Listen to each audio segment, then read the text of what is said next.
In an interview, Dr. Aranda explains that a supermoon is an event that occurs when a full moon is in its closest orbit to the Earth. It can happen multiple times a year, but last year was different. During that supermoon, 1 billion people violently transformed into werewolves for the entire night. They don't know what caused this change, but there's another supermoon happening tonight, so Aranda advises everyone to stay inside and don't get exposed. He also promises that scientists are working round the clock to find a cure for those already infected. Meanwhile, Wesley is taking care of his sister-in-law Lucy and niece Emma after his brother's death. Using his knowledge as a former military man, Wesley spends the entire day building traps to protect the house from werewolves. Bear traps are spread in the garden, pepper spray and electric wires are connected to the fence, security cameras are installed in every corner, and barbed wire covers the roof. While working, Wesley notices that the neighbor Cody is practicing his shooting and calls him out because there are children on the streets. However, Cody doesn't care. He wants to train because he's seen that the werewolves are already terrorizing Japan and Australia. At the same time, another neighbor named Reagan brings some cookies to cheer Emma up since today's the anniversary of her father's death. To thank her, Lucy gives her some extra batteries and pepper spray. After Reagan leaves, Wesley announces the house must be locked for the rest of the day and goes over the rules with Lucy again. They must not open the door for anyone, not make any noise, not draw attention, and not hesitate to shoot. Since Wesley works for the Centers for Disease Control or CDC, he's on duty tonight and apologizes to Emma and Lucy for leaving. Once he's gone, Lucy locks all the doors and windows. Downtown, the military has taken over the streets. A curfew is about to start, so buses are picking homeless people to send them to shelters. Wesley suspects any person who looks strange and cringes at the pessimistic signs. When Wesley makes it to the CDC facility, Aranda introduces him to the press as the leader of the Global Rapid Response Team and lead molecular biologist. The second in command is Evan, and Amy is chief canis lupus biologist and behavioralist. Aranda explains that the supermoon triggers rapid DNA mutation and is photosensitive to moonlight. Tonight the CDC hopes to find a way to block this mutation, and so far they've developed a liquid called moonscreen which should act as a barrier between the moonlight and DNA. If it goes well, it could be developed into a cure. He finishes the conference by reminding everyone to stay inside. Afterward, everyone goes inside the facility and all the exit points are sealed. Amy watches the arrival of her boyfriend Miles, who transformed into a werewolf last year. She remembers their last kiss and how he assured her that volunteering for the experiment was his choice. Miles is put inside a cage and chained up as a precaution since werewolves can feel when there's a supermoon coming. Wesley, Evan, and the other scientists put on special suits that have digital screens on the visors showing the vitals of their test subjects. The scientists put moonscreen drops on the volunteers' eyes, then they spray their whole bodies with moonscreen as well. One of the test subjects is starting to have second thoughts because she's scared, but her concerns are ignored. Miles tries to calm her down while the last two volunteers are already going crazy with excitement. Then the ceiling is open to let the moonlight in, but none of the test subjects transforms, which means the moonscreen works. Aranda immediately orders the team to take samples to start working on a cure. Wesley and Aranda look at the samples and notice the mutation is some kind of immunological defense system. They conclude the supermoon is triggering a dormant defense response, but they can't understand why it only became reactive last year. Suddenly Miles starts transforming, which means the effect of the moonscreen only lasts 60 minutes. Evan pushes the machine to try to spray him again, but Miles reaches through the bars to grab it and Evan freezes. At that moment the other test subjects start to transform too. As Amy orders her assistants to close the ceiling, Miles pushes the spraying machine, which crashes against a cage and a bunch of equipment. This triggers a short circuit that messes with the power and stops the ceiling from fully closing. The test subjects continue to transform into terrifying beasts while many of the machines begin exploding and spreading the damage. Most scientists start to run, but Aranda's suit is damaged by one of the explosions and his body is exposed to the moonlight, so his DNA is starting to react too. Wesley holds Aranda down while Evan searches for a tranquilizer, but unfortunately he isn't fast enough. Aranda finishes transforming and his new hairy body breaks out of the protective suit, slashing Evan with his claws in the process. Then a scientist opens fire and the werewolf runs away, but some stray bullets open more cages. While Wesley takes a bleeding Evan into another room, the other werewolves also escape and start killing the armed scientists. Between the smoke from the explosion and the power failing, it's hard to see in the room, so one by one the scientists are snatched in the darkness. A werewolf picks up an armed man and throws it at the window to break it, creating an exit. In the corridors, the rest of the staff is trying to evacuate, but soon the werewolves reach this area too and keep on killing. After being startled by a falling body, Amy reunites with Wesley and Evan. While they struggle with the infirmary lock, a werewolf drops another body nearby and begins approaching them. Luckily they unlock the door just in time and rush into the infirmary before a soldier opens fire, finally killing this beast. Then Wesley and Amy try to take care of Evan's wound, but it's too late, he's lost too much blood and died. Amy freaks out and wants to find Miles, but Wesley stops her as he points out her boyfriend is now a violent monster and she can't do anything. When Amy says they should stay in the infirmary and wait for help, Wesley informs her that the rest of the staff is already evacuated and is just a matter of time before one of the other werewolves breaks the door. Back in town, howling can be heard in the neighborhood and the lights flicker as power starts to malfunction. Reagan can't find her mother but hears some weird noises, unaware there's a werewolf in the kitchen. Lucy checks the security cameras and sees another beast running down the street. The werewolf climbs a tree in the garden and Cody opens fire from his window. All his shots miss and the werewolf approaches the house to break the window, letting the moonlight in. Now Cody's DNA reacts and he begins transforming too. In the facility, Amy and Wesley carefully sneak around to avoid the werewolves until they make it to the armory, where they suit up and grab as many weapons as they can carry. Then they put moonscreen in their eyes and spray any exposed skin before setting 60 minutes on their watches.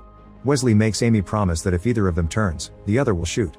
On their way out they come across Miles, so Amy shoots a light bulb to distract him with the sparks while they escape. The duo gets in Wesley's car and drives off as fast as possible. Wesley calls Lucy and she shares what she's seen on the cameras. At that moment Reagan appears outside, begging Lucy to let her in because a werewolf killed her mother and she doesn't want to be alone. Lucy wants to help but Wesley reminds her that opening the door is dangerous. While they argue, a werewolf attacks Reagan and quickly kills her too. Since Wesley is distracted by the phone call, he ends up crashing the car into a bus. The call ends and Lucy has a panic attack while hearing Reagan screams as she's murdered. The werewolf attacking her is Cody, who pushes his body against the fence to activate the electric trap. Lucy sees him on the cameras and activates the pepper spray to keep him at bay. In the car, Amy and Wesley begin crawling out before the flames reach them. Wesley realizes he dropped his phone but there's no time to go back for it and Amy has to drag him away. Now the duo has no choice but to continue on foot and make sure to stay hidden when they find some werewolves destroying a bunch of cars. They carefully move behind some parked vehicles to keep advancing, but unfortunately more beasts appear on the other end of the street and now the duo is surrounded. To take cover, they hide under a car and make an effort to stay silent while the wolves keep on breaking things. The beast even sniffs their car, but luckily it doesn't find them and soon the wolves leave the street. When Amy and Wesley come out, the watch alarm goes off to remind them they need to take moonscreen again. The werewolves hear this and start chasing after them, so the duo has to run. Amy notices a mall's gates about to close, so they hurry up and slide under the gate right before it touches the ground, leaving the furious werewolves outside. There's a kid there who asks them to follow him, and as the duo does so, they notice a bunch of people locked behind the different store gates. Wesley realizes this is a market with underground tunnels that they could use to cross the city safely. Suddenly a blade appears on Amy's neck and the masked people who live down here threaten to attack. A desperate Wesley explains he only wants to reach his family, so the mysterious group agrees to guide them to the tunnel entrance. Meanwhile Lucy checks the cameras again and discovers Cody has been howling to summon more werewolves. Minutes later Amy and Wesley finish crossing the tunnel, but before they can open the exit gate a werewolf appears behind them. The duo tries opening fire, only for the werewolf to knock them down before it starts throwing Wesley around. When he falls to the ground, he finds a metal pipe and uses it to stab the werewolf, who spits blood all over Wesley before it drops dead. Now he and Amy can keep going and make it to the door, but they need to reapply moonscreen first. Unfortunately the liquid has become too hot to be effective now. Noticing a store open nearby, the duo covers themselves with some tarp and runs to storm into the building. They break the door in the process and the alarm activates, so Amy rushes to destroy it before it could alert the werewolves. Then Wesley puts the moonscreen in the fridge and now they have to wait. Minutes later, Wesley hears a strange sound and follows it to find a child in the store. To his shock, the kid is also transformed and is now eating a cat. He doesn't dare to shoot the child, but luckily Amy has a teaser and quickly knocks the creature out. In town, the beasts find a way to destroy half of the cameras in Lucy's home.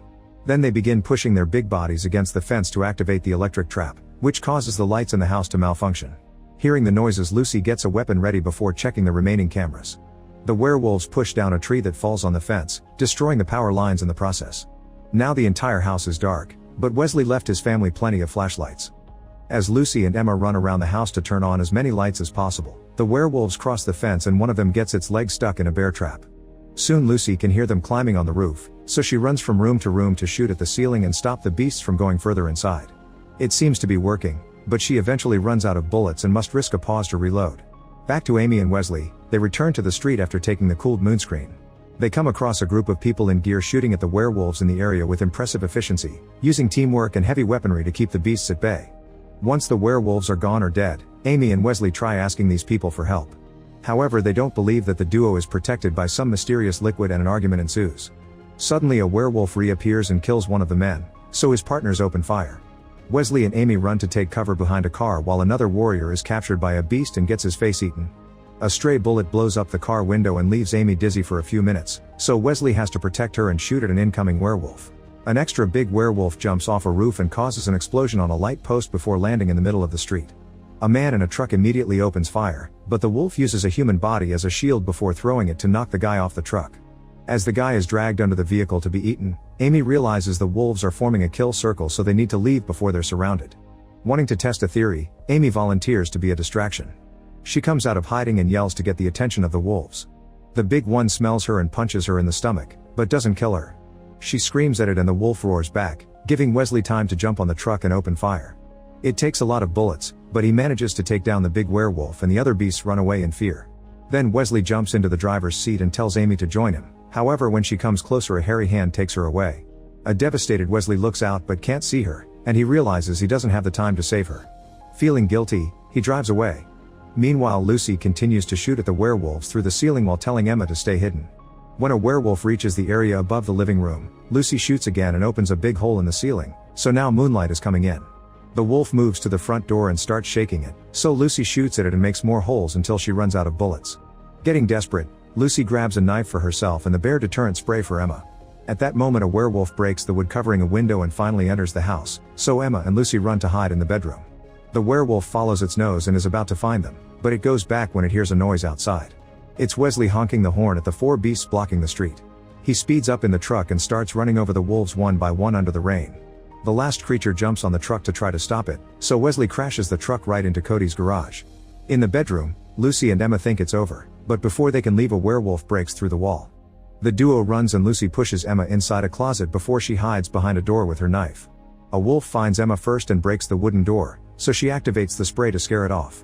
At the same time, a second beast enters the other room and Lucy waits for the right moment to jump on it, but the wolf easily throws her on top of the dresser. Then Emma appears behind it and stabs it with the fallen knife, creating a distraction that allows Lucy to find an axe and use it to finally kill the creature. Seconds later, Wesley enters the house and reunites with his family. After making sure they're fine, he tells them to hide because they can hear the wolf from the garage coming. There are only 15 minutes left before sunrise and they have no bullets, so there's only a very crazy thing he can do. Wesley says goodbye to his family and gives Lucy his watch with a 15-minute alarm. When he steps outside, the Cody werewolf is waiting. He looks right at the moon and soon he starts transforming too, which is a sacrifice that proves how much he wants to protect his loved ones. After some roaring, Cody and Wesley start fighting. Even in wolf form, Wesley's military experience comes through and he easily overpowers Cody. In just a few moves, Wesley uses his bare paws to decapitate the enemy. Lucy watches all this through the holes in the wall and becomes terrified, so she rushes to hide Emma in the cupboard. At that moment, she finds a bullet on the ground and gets her weapon ready before she starts begging Wesley to remember his family. Her words aren't enough to stop him from bursting through a sealed back door, thus Lucy shows him a picture of his brother next. This doesn't work either and Wesley roars, making her fall. Lucy has no choice but to get ready to shoot, but suddenly the watch alarm goes off. Remembering Wesley's words, Lucy shoots at the window instead, allowing the sunlight to come in. When she looks up, Wesley is human again.